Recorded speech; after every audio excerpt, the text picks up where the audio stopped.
la ministra del Pueblo, Lenia Batres Guadarrama, aquí a su oficina en la Suprema Corte de Justicia de la Nación, en donde ya la estamos esperando. Déjame saludar desde aquí al abogado Federico Anaya Gallardo. Federico Anaya Gallardo, a quien usted ha visto y escuchado en diferentes ocasiones aquí en Sin Censura con sus análisis, quien también le ha entrado a participar en este proceso que nos llevará el 1 de junio del próximo año a definir a jueces, a magistrados y a ministros. Y lo saludo con mucho respeto, con admiración y con agradecimiento. Federico Anaya Gallardo, ¿cómo estás? Muy buenos días, compañero, y a toda la audiencia. Que te registraste ya, vas por un espacio, un asiento en la Suprema. Sí, me inscribí en dos de los portales que había, y en otro no tuve mucho éxito, pero ya estoy ahí. Vientos, vientos. Es Federico Anaya Gallardo, licenciado en Derecho por la Facultad de Derecho de la UNAM, abogado, defensor de derechos humanos, asesor político, columnista de la Jornada de San Luis Potosí. También usted lo ha visto en diferentes mesas aquí en Sin Censura. Y hay que decirlo, un proceso inédito y exitoso, pese a que en medios de comunicación corporativos le apostaron a que no se registraran los suficientes mexicanos y mexicanas para llevar a buen puerto este proceso, querido Federico. Pues hablan de más de 20,000 registros para estos puestos de jueces, magistrados y ministros. Gran éxito, esa es mi lectura. De hecho, fue un éxito, tomando en consideración los obstáculos que había. Primero, lo que dijiste, es una cosa nueva. Segundo, tenemos que hacernos cargo de la brecha digital. Hay compañeras y compañeros de mi generación, los nacidos en los años 1960, principios de los 70, que todavía no han terminado de hacer el cambio a lo electrónico. Incluso, te lo digo yo en mi experiencia, en la página del Poder Ejecutivo, del Comité de Selección del Poder Ejecutivo, tuve la triste sorpresa de darme cuenta que necesitaba juntar los archivos PDF de las cartas de recomendación y de otras cosas que tenía. Y entonces me tuve que regresar, ver cómo se hacía la unión de esos archivos y luego otra vez cargarlos. Entonces era complicado.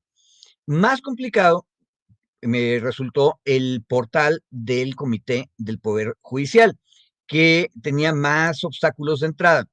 Se veía más seguro todo lo que quieras, pero necesitabas tener ya una clave previa de litigante electrónico con la corte o bien usar tu fiel, que luego la gente no tiene todos sus datos de la fiel del SAT pendiente. Entonces, es una cuestión de brecha electrónica.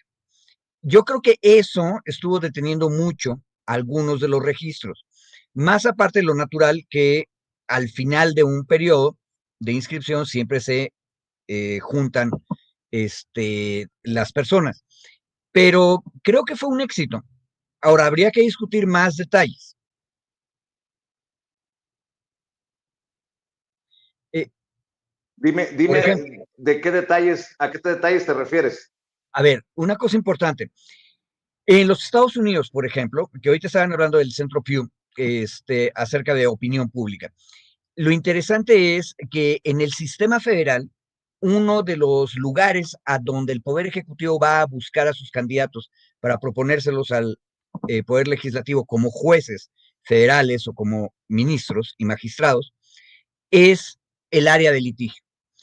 Y hay una cultura en la que una parte de los litigantes en Estados Unidos piensan que pueden llegar a ser jueces y entonces hay una vocación para eso.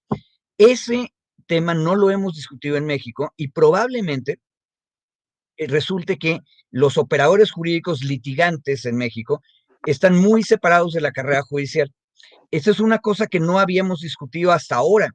Por eso es importante la reforma. Durante 30 años dejamos que el Consejo de la Judicatura organizara como quisieran el sistema judicial. Y el problema es que no nos dimos cuenta de muchas cosas. Hay un proceso de profesionalización, pero que nunca nos lo explicaron y que se separó, esa es mi hipótesis, de los operadores jurídicos litigantes. Entonces, ahí había un obstáculo que no habíamos visto. ¿Qué tanto la persona que se ha dedicado al litigio toda su vida ha pensado en algún momento saltar y ser juez? En Estados Unidos sabemos que había un camino abierto hace muchas décadas, pero aquí no. Aquí, al contrario, lo que teníamos eran caminos diferenciados desde hace 30 años. Entonces, probablemente ahí teníamos una bronca que no habíamos visto, pero ahora tenemos que discutirla. Totalmente. Y creo que también el mensaje es muy importante, ¿no? Más allá de los 20,000 o 50,000 o los que hayan sido los que se registraron, querido Federico, el mensaje es claro. Sí hay material humano, mexicanos y mexicanas que quieren hacer las cosas, transformar las cosas, si me permites, y el mensaje también es político. El mensaje es profundo para nuestro país con lo que hacen personas como tú al registrarse y bueno, con el voto del pueblo que han buscado que se respete. No muchos ministros y ministras, no muchos magistrados y magistradas, y no muchos jueces y juezas, Federico. Sí, ahora, también hay una cosa importante, y por eso es tan relevante la reforma judicial. Este, eh, Hace muchos años, muchísimos, México ya había electo a sus ministros en la Corte. Esa experiencia hay que recuperarla, y fue una muy buena Corte, con todo, le tocó vivir la mera dictadura, pero crearon instituciones, por ejemplo, la investigación de violaciones sistemáticas de garantías viene de la Corte electa, que luego se nos olvida, pero estamos apenas iniciando un debate acerca de elegir a los jueces y a los magistrados. En los Estados Unidos, no a nivel federal, pero sí a nivel de los estados, y luego que no nos engañen, Vicente, en Estados Unidos una inmensa cantidad de asuntos se llevan a nivel estatal. Entonces, no es poquita cosa. En México, lo que se lleva a nivel estatal es relativamente menor, porque el país tenía una tendencia un poco más centralista que tenemos que discutir, ese es otro tema. Y en Estados Unidos, sin embargo, muchos jueces muy prácticos en los 50 estados son electos, pero ahí había una tradición de por lo menos siglo y medio en muchos lados. Y ahora el problema es quién está dispuesto a ponerse frente a sus conciudadanos y conciudadanas a decir, a ver, yo tengo esta visión del derecho y yo creo que en tal materia deberíamos tener estas ideas. Y ojo, eso se va a poner a prueba no solo en una elección, sino en la siguiente.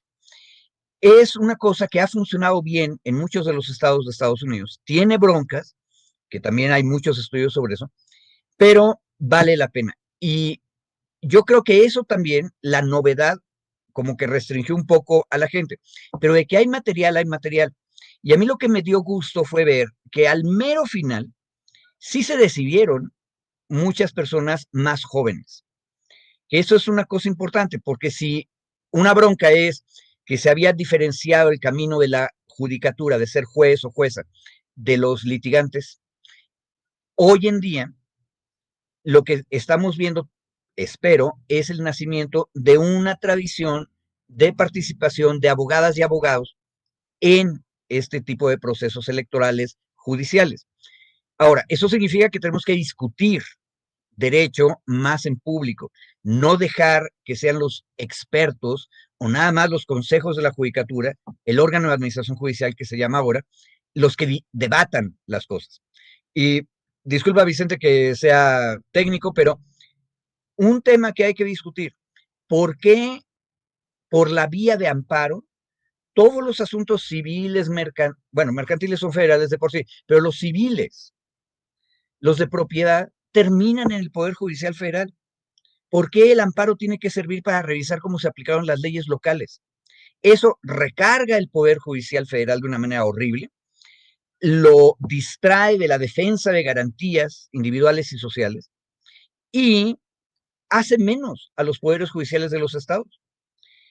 Eh, Como te decía yo, en Estados Unidos optaron por otra cosa, que era no centralizar muchas cosas, y eso ha hecho fuertes e importantes a los poderes judiciales de los estados. Esa es una de las oportunidades que tenemos ahora. Eso es una cosa que los técnicos llaman el amparo casación, el amparo que no revisa garantías, sino que revisa el derecho. Yo llevo años leyendo textos jurídicos, teóricos que dicen el amparo casación es malo, pero nunca lo hemos discutido en serio y sería bueno que empezáramos a hacerlo ahora en público, de manera democrática, porque tiene problemas, también tiene ventajas, pero hay que discutirlo y no dejárselo a los expertos. Te propongo, mi querido Federico, que lo hagamos este análisis cuando te dé el tiempo aquí en Sin Censura, cuando así lo consideres, continuar desmenuzando todos estos temas para la audiencia, para la gente de a pie. Y me gustaría que en esta ocasión cerráramos con tu visión de este Poder Judicial rumbo al 1 de junio. Se lo hemos planteado a la presidenta, lo hemos señalado en espacios independientes como Sin Censura. ¿Qué tiene que hacer el pueblo? ¿Qué tenemos o debemos esperar de estos que no van a participar, contrario a lo que tú estás haciendo, registrarte para participar en el proceso, que ya han juzgado pues a contentillo en muchos casos? Me refiero a algunos ministros y ministras de la Suprema Corte de Justicia de la Nación, a magistrados, a jueces que han beneficiado no solamente a miembros del crimen organizado, sino a los de la mafia de cuello blanco de este país. ¿Qué podemos esperar de este Poder Judicial de aquí al, por lo menos, el 1 de junio del próximo año? ¿Qué visualizas? Tus reflexiones para la audiencia de Sin Censura. Mira, yo creo que lo que tenemos que hacer a todas las candidatas y candidatos, aspirantes y aspirantas que estamos ahorita en el proceso, lo que hay que exigir es que le expliquen a la ciudadanía con detalle las cosas más técnicas. La elección democrática del Poder Judicial a todos los niveles es una oportunidad para que la gente se apropie de los conceptos jurídicos. Esta cosa rara que te dije, el amparo casación, hay que explicar qué es y la ciudadanía tiene que exigirnos a los operadores jurídicos, como se llaman, o nos llaman, que les digamos, a ver, esa palabreja rara jurídica que usé, ¿qué significa en tu vida diaria? Porque tienen impacto en la vida diaria. Y ese es el trabajo que hay que hacer de aquí al 1 de junio. Una vez que la ciudadanía se haya empezado a meter en esa discusión, van a hacer muchas más preguntas. Van a preguntarnos, oiga, ¿y por qué la Suprema Corte, que tiene que defender las garantías de todas y todos, y no nada más las individuales, sino las sociales, por qué no se mete a otros temas? ¿Por qué nada más discute los impuestos? Y entonces le van a contestar gentes de la vieja escuela, como Pardo Rebolledo, el ministro actual, que el problema es que no nos traen casos. Entonces la siguiente pregunta es, ¿y ustedes por qué no van a buscar casos de injusticia social? Porque hay supremas cortes en otras partes del mundo que sí lo hacen, pero eso no nos lo han contado. El debate de lo jurídico es una cosa importante y popular, es complicada, porque los abogados y abogadas hablamos un idioma raro y complicado, pero la ciudadanía nos tiene que exigir simplificarlo, explicarlo, para que todo el mundo se apropie. Yo creo que ese es el gran trabajo que tenemos de aquí al 1 de junio. Pues mi querido Federico, si te parece, hablamos de estos temas, te estaremos molestando. Y yo quería desde aquí decirte qué bueno que te registraste, qué bueno que hay personas que conocemos y que de alguna manera son parte de esto que hacemos también desde nuestra independencia. Sé que formas parte más regular de otros espacios y qué bueno que se abren los espacios para expertos, analistas como tú, y vemos con beneplácito que estás pues ya registrado y estaremos al pendiente de esta aspiración legítima y que así lo ha solicitado el pueblo, y si así lo decide, pues ya estaremos platicando con el señor ministro en algún momento. Mi querido Federico, ¿con qué te despides? Esperemos. Por cierto, Me despido agradeciéndote la invitación y invitando a todas las personas que nos están escuchando, participen, pregunten y no dejen que hablemos en otro idioma. El derecho se puede decir en español, en castellano y en las lenguas de México de manera sencilla. Me gusta, me gusta. Federico, tus redes sociales.